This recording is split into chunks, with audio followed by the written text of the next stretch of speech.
Hello, Rakesh Singh বলছেন? হ্যাঁ, রাকেশ সিং বলছি। নমস্কার, আমি বাংলাহান্ট থেকে রিয়া বলছিলাম।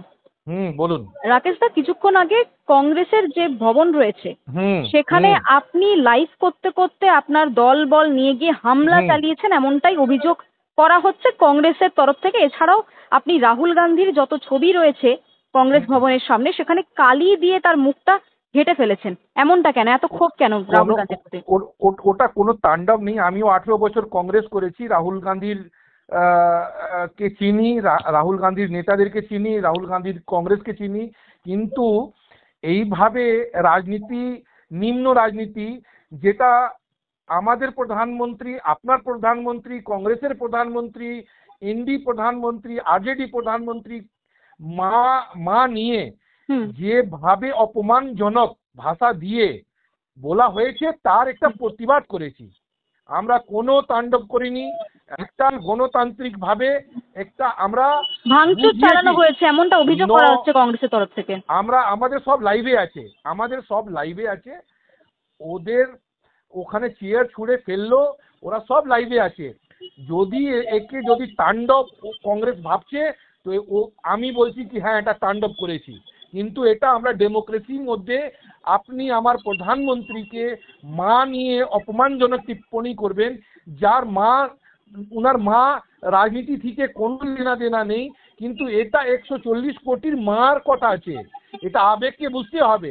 আমরা রাতভর ঘুমোইনি, আমরা তার থেকে বেশি করতাম, কিন্তু করিনি। কেন কি আমরা তো মাকে নিয়ে রাজনীতি করিনি কিন্তু এখানে। রাকেশ দা, ভারতের একটা সংবিধান রয়েছে, সেখানে দাঁড়িয়ে দেখা যাচ্ছে আপনি কোন রকম ভাবে আগাম নোটিশ না দিয়েই একেবারে হুম। কংগ্রেস ভবনের মধ্যে দলবল নিয়ে চলে গেলেন। আমি শুনুন, আমি থানাকে জানিয়ে করেছি, সেটা মেল আছে, কপি আমার কাছে। দলকে আমি জানিয়েছিলেন? আপনি যে আমি দল করেন বিজেপি। আমি দলকে, এটার মধ্যে আমার প্রধানমন্ত্রী, আমি এটা সামান্য একটা কর্মী হিসাবে করেছি। কিন্তু এটা কি ওখানে দল? রাজনৈতিক পতাকা উপস্থিত ছিল। হ্যাঁ, তবে আমি তো ভারতীয় জনতা পার্টি করি।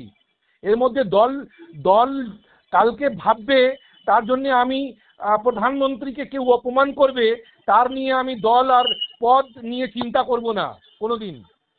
এইসব রাজনীতি শিখিনি কোনোদিন।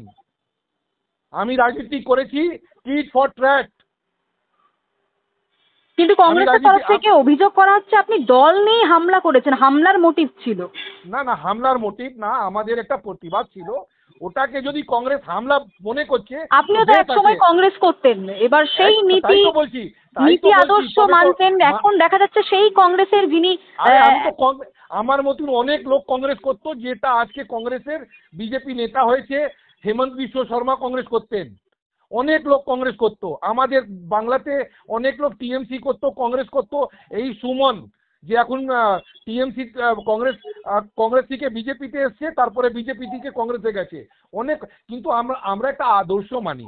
আদর্শ মানে একটা ভদ্র ভদ্র ভাষা, একটা আমরা দেখছি এই ট্রেন্ডিংটা, গালাগালি, মারপিট, এইসব ট্রেন্ডিংটা বাড়ছে, তাই তাকে রুখতে জন্য করেছি কি ভাই, তুমি একা বলশালী না, আমরাও বলশালী আছি।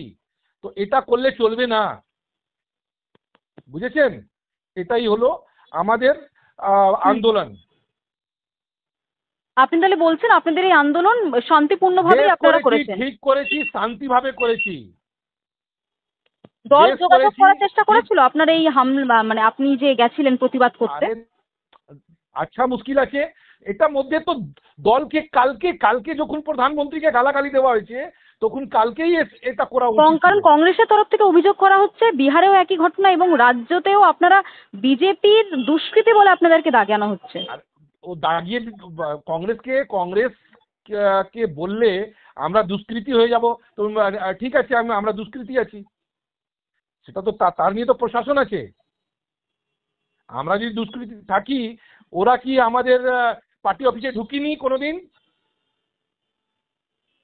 ওরা পুলিশকে, আমাদের পার্টি অফিসে ঢুকে হামলা করিনি কোনোদিন। থানাকে আমরা হামলা জানিয়েই আপনারা করিনি। গেছিলেন, থানাকে মেল করেই গেছিলেন বললেন। আমি মেল করে গেছি থানাতে, মেল কপি আছে আমার কাছে। ঠিক আছে, ধন্যবাদ রাকেশ দা বাংলাহানকে থ্যাংক সাক্ষাৎকার ইউ, দেওয়ার জন্য। Thank you, thank you. Okay. আরো ভালো ভালো খবর দেখতে সাবস্ক্রাইব করুন বাংলা হান্টের ইউটিউব চ্যানেল। বাংলা হান্টের আরো খবর দেখতে নজর রাখুন। বাংলা খবর মানেই বাংলা হান্ট।